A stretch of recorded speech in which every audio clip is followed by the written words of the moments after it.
We are live. We're discussing what we're going to do this session, and the players, And then, mail.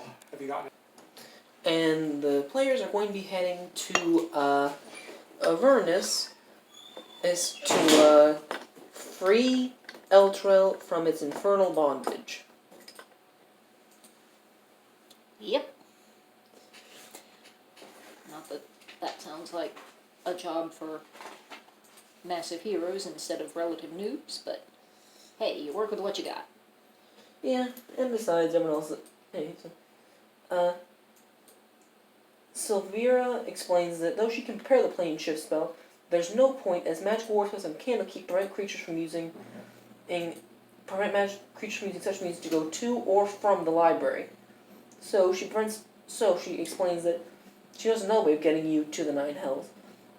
I know a wizard named Traxigor who lives in a tower 20 miles from here.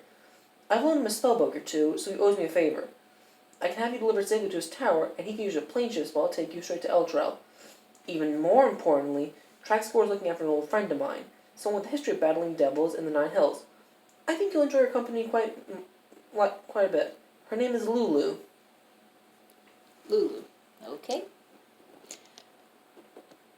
Alright, well, we would be very grateful if you would direct us to Traxigor and ask him to send us to Avernus. Okay. So, do we need to send a message back to Porter? You can. Okay. So, just give him your status updates and so forth. You send a messenger out, and then she at least needs to know what the deal is with Obvious. Yeah. And why Elturel got pulled down with the companion. Or Solar Insidiator, whichever you prefer.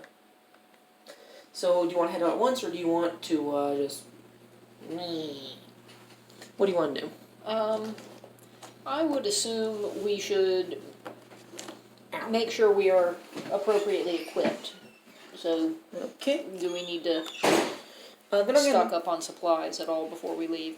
They're not going to have anything really useful here for that, because this place is more like a living facility than town. Yeah. It's not an actual town, so it's not going to have a market. Okay. Not really. It's got the best it's got is like the pub, which has like perishables. Yeah. Okay, then I guess we're heading on out. Sylvira ushers you to a crescent-shaped landing platform with a stunning view of the sea. Waiting for you atop this platform are several griffins with saddles. Their handlers are standing nearby to help you. The griffins have instructions to fly you to Traxigor's tower, she says. Don't worry, it's safe. Cassandra bounces a little. Boing, boing, boing. So are you ready? Yes. The griffins take flight at sea, flying just below the clouds. Candlekeep looks no less majestic from the air, but grows smaller as the griffins soar westward. Almost said westward. I don't know why I would have said that, but large rocky islands pass below you, and beyond them lies the open sea.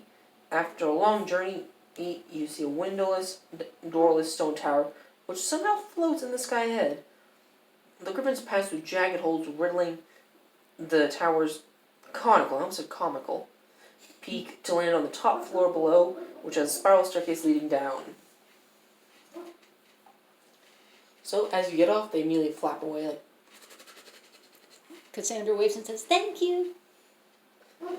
So, as you look down, one level down, you see a cluttered chamber illuminated by various objects upon which continual flame spells have been cast. Scurrying around the room is an otter dressed in a tiny red cassock. The otter marches on and mentions something about a tuning fork. Suddenly takes notice of you and stands upright, saying, "Lulu, wake up, our guests have arrived." Allie steps forward and addresses the otter and says, "You must be Traxigor." At the sound of her name, a small elephant with golden fur appears on a pile of blankets near a table without chemical vent. The elephant takes to the air on feather wings, lets out a pleasing trumpet sound. That's Lulu. Traxigor says, "Yeah, I'm Traxigor." Well, it's very nice to meet you, Traxigor, and you as well, Lulu. I don't have a miniature... I'm going to use this one for Lulu, but I don't have one for a tiny otter in red cassock. I'm just going to use it because it's also red. Yeah, that works. So we're all down here, yada yada, that's Rhea. Okay.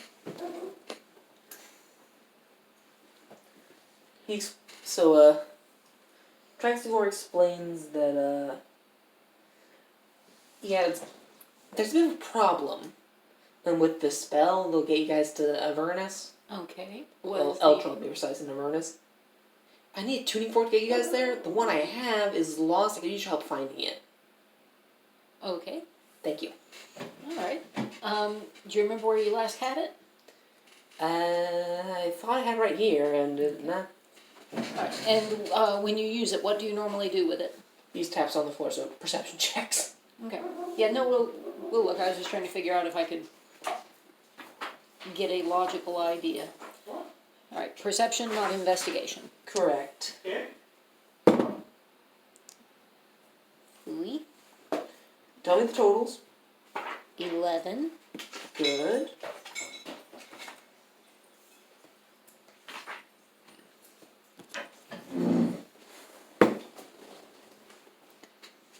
Yeah, 25.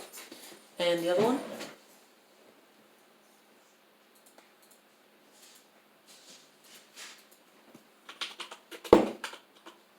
$22. Okay, let's see what my character's doing. Okay, yeah, so okay. So who got the 11? The skill monkey. Allie's the one who had the poor score. The bard is the skill monkey. So who got the 25? Flick. Flick finds the tuning fork, and Allie roll percentile. 62.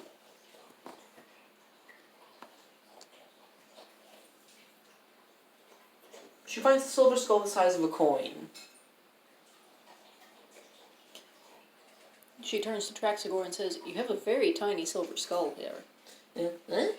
He looks up at it, because, I mean, she's, like, he's an R. Mm-hmm. He looks at it, no idea where I got that. If you want, you can keep it. And he realizes Flick has the thing, says, "Oh, thank you." And then quickly scurries over to him.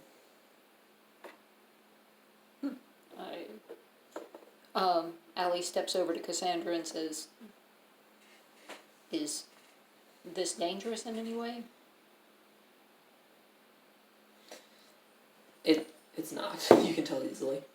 It's not dangerous. It's just a regular silver skull. If he doesn't want it, I'll go ahead and keep it. I'll put it in my pouch. He politely asks for the tuning fork from a Flick. Who promptly hands it to him. So you put that in your little note thing, little bobbles. In my note thingamabobbles or in my character loot? Character loot, I guess. Tiny silver skull. Alright, but it is not magical. So, Lulu is just floating around near you guys. And Traxigor's doing this. What are your other characters doing? Well, now that we're no longer having to search for stuff, trying to figure out who was. One of me is certainly going to go over and introduce myself to Lulu, because if Lulu's going to be coming with us. Thank you. Just, hello. Hello, Lulu. My name is Cassandra. Nice to meet you, Cassandra. It's very nice to meet you as well. So, how long have you been here with Traxigor? Insert crickets here. Oh, I'm sorry. No, it's me saying that. Oh, okay, not her. I don't know how long she's been here. Okay. It doesn't say, so I'll assume 7 months or so. Because she was worried, she was, I don't know, I think 7 months. And I was originally with Silvara, but I did not like Jezebel that much. Jezebel's the cat, right? No, that was Slobber Chops. Slobberchops is a cat. What was Jezebel if it wasn't also a cat? Jezebel's a little demon. Oh, okay. He was the Quasit. Quasit, that's the word. Okay. Alright. Quasit, Quasdat. Alrighty. Well, I'm sorry you didn't get along with Jezebel, but I'm glad to have the opportunity to travel with you. Thank you. So I understand you've been to Avernus before. Eisen's over here as well. No, so Rain's standing here as well, so we're all like, Rain's keeping a respectful distance. I was like there. It's yours like that. Yeah. Allie's keeping one ear on the conversation, but she's mostly focused on Traxigor since. Yeah. Lulu says, yeah, I was with the angel Zariel when she assembled her army of Hellraisers, Hamlet Dog, Koku, no, sweetie. We can't come in, baby. to attack Avernus. Through the gate we went, tearing like devils through like a song through air. Victory was within our grasp until some Hellraisers betrayed us. They retreated through the gate and sealed it behind them. Before she was captured, Zariel told me to hide her sword so it wouldn't fall into evil hands. Someone helped me hide the sword, but I don't remember who. We did find a place to hide it, but I don't remember where. I escaped Avernus, but I don't remember how, because most of my memory is gone, I don't remember why. Well, I'm very sorry. That sounds like a very stressful tale. I don't remember that, how stressful it was, but... Well, it still must be stressful now, not remembering things. It is a bit. You give me... May I ask you something? You said that you were betrayed by Hellriders who went back through the gate? Did I hear that correctly? She nods. Well, that's because we were all told that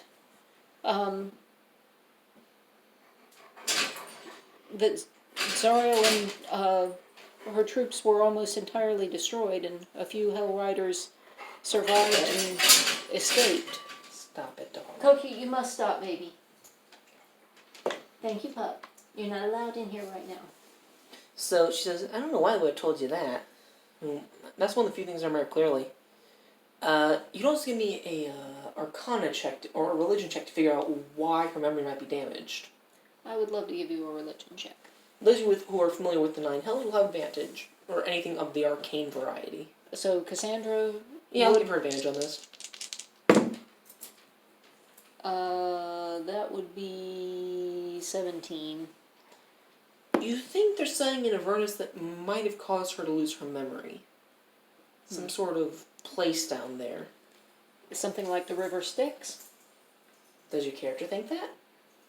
I don't know if my character has heard of the river Styx, but if Eisen realizes, sounds like the river Styx. And then that's clicks your memory, so you think of that. Flick got a crit success with a 22. Yeah, so is he over here now? That's right. He was talking with Track. So he would have gotten the chance to come over now. Now you finished with that, so we're all like over here. Okay. Trask's saying the spell, so yeah. So he and Eisen figured out. Yes, the river Styx. Juice Splash. She got dunked in the river Styx like an Oreo cookie. Is there any cure for that? Are you asking her that? Well, I assume since we both came to that conclusion that one of us said it out loud. I think, in fact, you said Eisen said it out loud. So I can just sort of wonder aloud to the whole group, has anyone ever heard of a cure for the water of the river Styx? Eisen says, because he's got like a 19 plus is a hilariously large modifier, he says, not after 30 days. After 30 days, it's permanent, but on the plus side, that's after you get drowned in it. If you were able to talk and think, you probably could nearly recover, because it only affects you a little bit. And if you get like a drop or two on you. Flick thinks this makes sense because he doesn't know that much about it because he's not like trained in the arcane. Okay. Well, we will hope that Lulu someday regains her memory. Should she want it. Yeah, she wants it. Okay, so, after a few minutes of this discussion, Trax says, ready! Well, that was quick. The plane chase only takes like a minute or two to cast or prepare. Okay. So, and we've got all the equipment we're going to have. And Rhea didn't come with us, right? Rhea's changed to a different figure, okay. As you stand together in a circle, Traxcore taps the tuning fork on the floor and casts his plane shift spell. Dun dun dun. Bum, bum, bum, bum. A hot, steaming air assaults your senses. The city street in which you land is lined with buildings that are crumbling, if not already collapsed. The ground shudders beneath your feet. In the red, smoky sky, a 400-foot diameter sphere of darkness discharges strokes of bluish-white lightning that strike the city at irregular intervals. Perched atop a distant bluff overlooking the rest of the city is a crumbling fortress. Traxagora gazed up at the black orb nervously, utters a few arcane syllables, and disappears in the blink of an eye.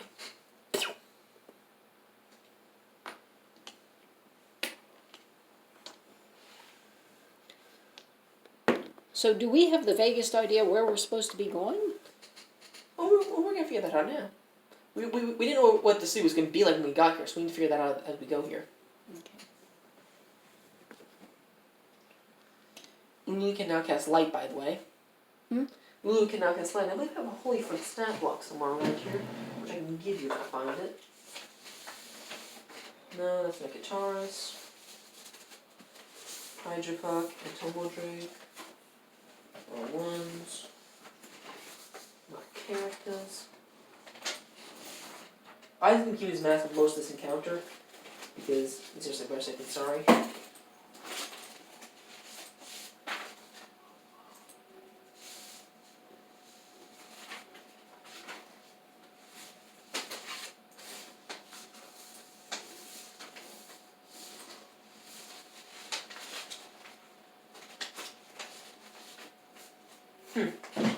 Oh, there it is.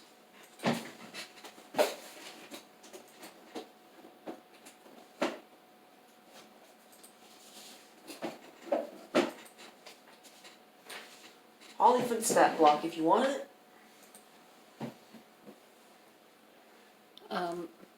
Is it something that I would know? You can. I'm allowed to let players run Lulu's stat block. Actually, I'll just keep it near me in case I need to do that. So Lulu can now cast light, and she does so, testing it. I can't cast light, and she may dismiss it. Okay. Lulu.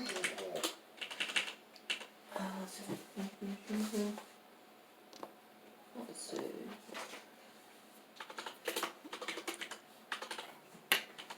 Okay, so Reyes says, as we could go to the High Hall Cathedral, we might be able to find someone in charge there. She points to the crumbling fortress. Okay.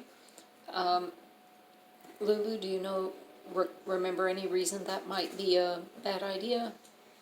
She only recalls that the shrines feel familiar, albeit in a terrible way. Okay. All right. Well, we'll go ahead and give Rhea's idea a shot, but let's all be cautious because... Okay, so I'm going to need something up now. I'm going to move this right there. Pass me some of those. This right there. So right now you're in the middle of a street when suddenly put those right there.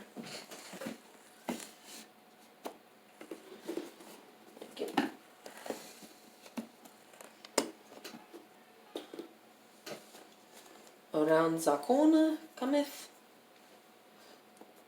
3 bearded devils, chasing one with 2 toddlers in her arms. Only with 2 toddlers, 1 in each arm. In wake amble 3 bearded devils with blades and snake-like beards. The fiends are laughing darkly. Okay, so Flick, Alley, Cassandra, is that the order you want the initiative rolls? Yep. Oops. Flick got a 12. Allie got a 25. She got a yeah. And 16 from Cassandra. I didn't do that. Sorry about that, guys. Let me just fix that. Gimme. Give him.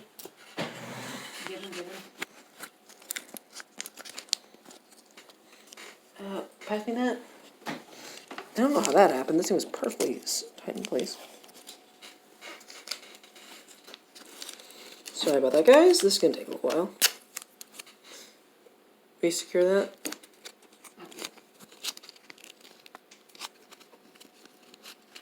hate when this sort of thing happens. So sorry you guys had to deal with that. Okay. That's the open side thing, so we might have to add some more later on.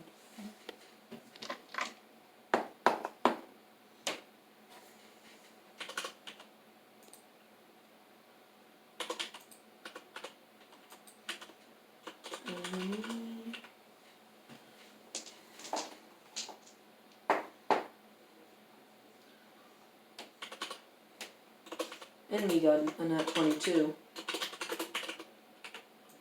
Lulu getteth.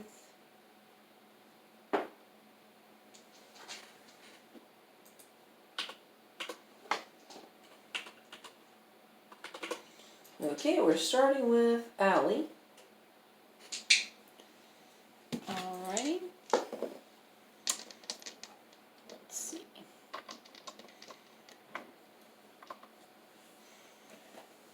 So this is the woman with toddlers? Yep. 5, 10, 15, 20. Do I need to move here to stab him? Nah. Then I shall attempt to stab him from here. Not using cycle fighting? I could do that. I'm gonna keep on reminding you that, you know. Yeah. Insight. Oh, my insight bonus has gone up. I need to remember that. Yeah, perception, your first bonus goes up every realism. 11. DC was 10. Yay! Now, make a roll against me. There is a chance I will roll badly. It just seems so unlikely. She has this unlikely opinion that I will always roll very high. Only because it's true. Incorrect, he said, coughing. That is a 24 to hit. That's it. And this is number 14. Yes. 1d8, 3d6.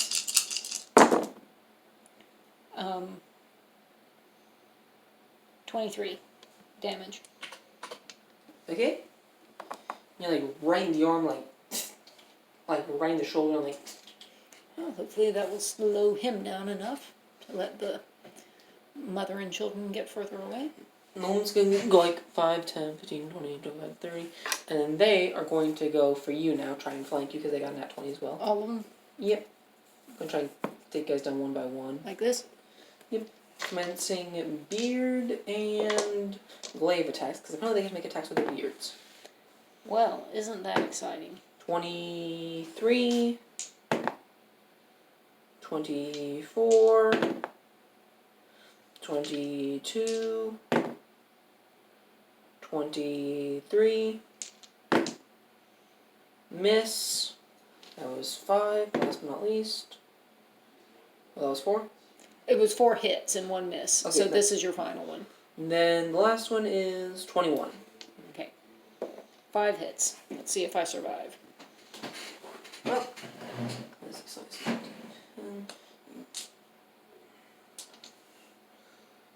I'm gonna roll the add 12 to the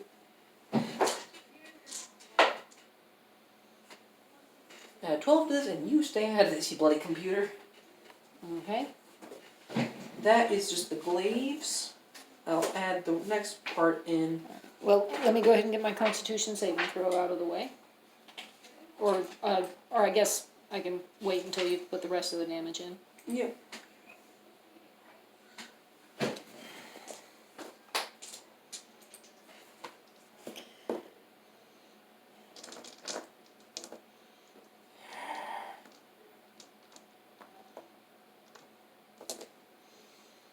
Plus 6. Okay. And that is piercing damage and slashing damage. Alright, 16 on my Constitution saving throw. You're fine. Okay. Okay, that brings us down to Hazir.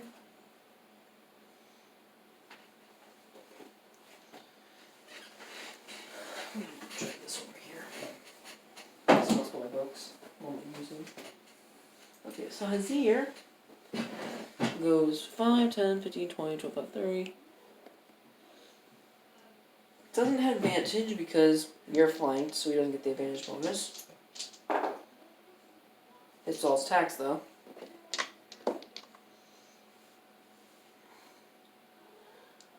Plus 15 means this one there. I guess 16 plus 15 is how much? 16 and 15 is 31.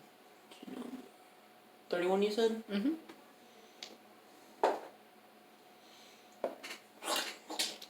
And it punches in the back of the neck and its neck just snaps. Yay!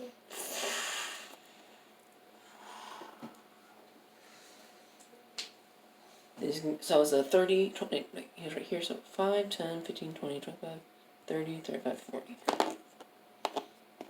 Then we are down to, who's after that? Cassandra?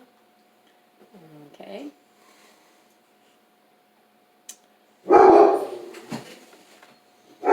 No Kokyu.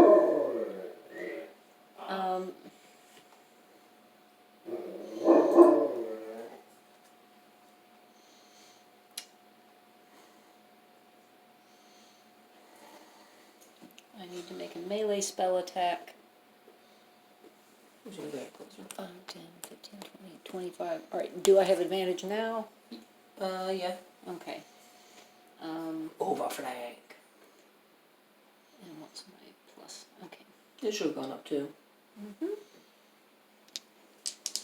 Both 16. that's a hit. Yay! On 22. Okay, so that is 3d10 necrotic damage as any old wounds he's ever had, as long as he lived, start opening up. Or undeaded. Mm-hmm. Yeah, that. Or unlived. Unlived. 18.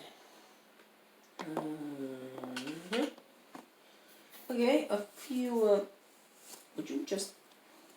They get reborn every time that they die on another plane is the thing, so... When you kill on another plane, they die there and they get a new life here. Mm-hmm. Get a start from scratch every time. Okay, so you managed to open up a few old neck wounds on him.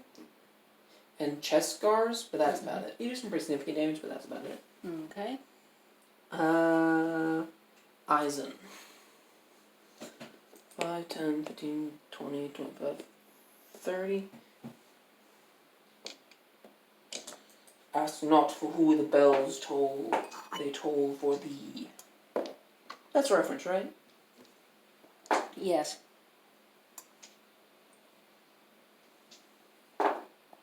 Technically it's bell tolls. That's what I said. Oh, I thought you said bells toll. Okay, they're both dead. Yay! His eyes glow, both of them, and they just curse flat.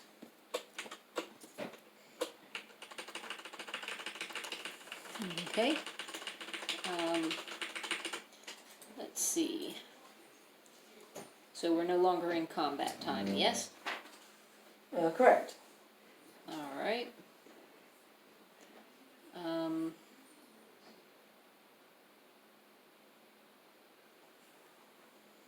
I will use a second level spell slot to try to help Allie out. Yes. Before she succumbs. Alright. That's 18.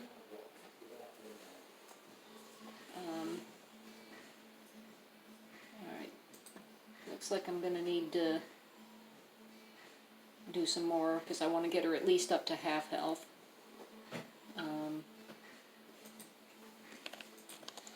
I'll do a first level one. Ray's gonna be talking with the woman and her toddlers.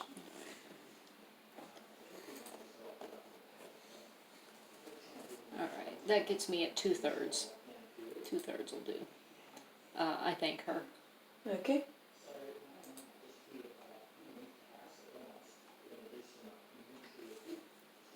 You ready? Yeah. What do you want to do now? I think we need to go talk to the lady with the children. Okay. She says, "Thank you so much." You're welcome. Why are you out here with your children? The city was split in two. I heard express from this side I heard from other survivors that this side of Eltrell, formerly the Eastward City, is the worst off. The High Hall is where I was planning to take the boys to find safety. Alright, that's where we were heading, right? Yes. Okay. We're on our way there ourselves. Let us escort you. Thank you. Try to stay toward the middle of the group so that we can protect your children if need be. Okay. They're also hiding in the basement of the tavern that had reserves of food to keep them alive for a time, but the provisions just ran out a little while, so that's why they were forced to look out for more. That makes sense. If you're out of options, you're out of options. She also adds that if he's still alive, Grand Duke Old Ravengard of Baldur's Gate is probably at the High Hall as well. Grand Duke who of? Older Ravengard. Older Ravengard. Remember him? He was in the beginning. He was let me scroll down. Let me choose one. Older. Oh, okay. I spelled him wrong. Yes. Same we I always spell him wrong. Yep. Because he's the guy who was sent here during that diplomatic mission. Everyone blames, and everyone from Eltrell blamed, who survived the implosion of Eltrell, blamed Baldur's Gate for that. And Baldur's Gate was like, "What you do this to us for?" Oh, he was one of the ones blaming us? No. He was a Baldur's Gate guy. Oh, okay. okay. He was the guy from Baldur's Gate who went to Alright. Eltrell on a diplomatic mission. Gotcha. And then when Baldur's Gate, and then he got sucked down with Eltrell, and everyone's like, and he's why Baldur's Gate is saying, "See, we never even do this. We want this guy to stay with us. Gotcha. Why would we send our most important guy there if we wanted to send you guys down to wherever you are now?" Okie doke. She says, "I hope that the High Overseer Thavius Krieg is working on a plan to rescue survivors and drive away the devils, though." Have we discussed this? What? Have we discussed whether to break the news to people? No. Not in character, at least. Or out of Okay. character. Eisen says, "Okay," under his breath, quietly enough that she doesn't notice.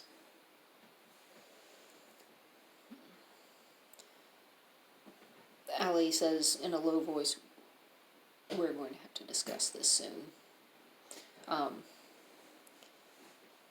This is awkward. We really need to know what we're going to do about this before we get to the High Hall."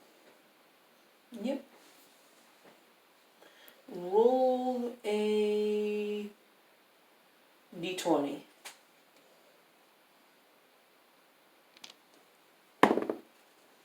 "12. Okay, now roll a d10. 7.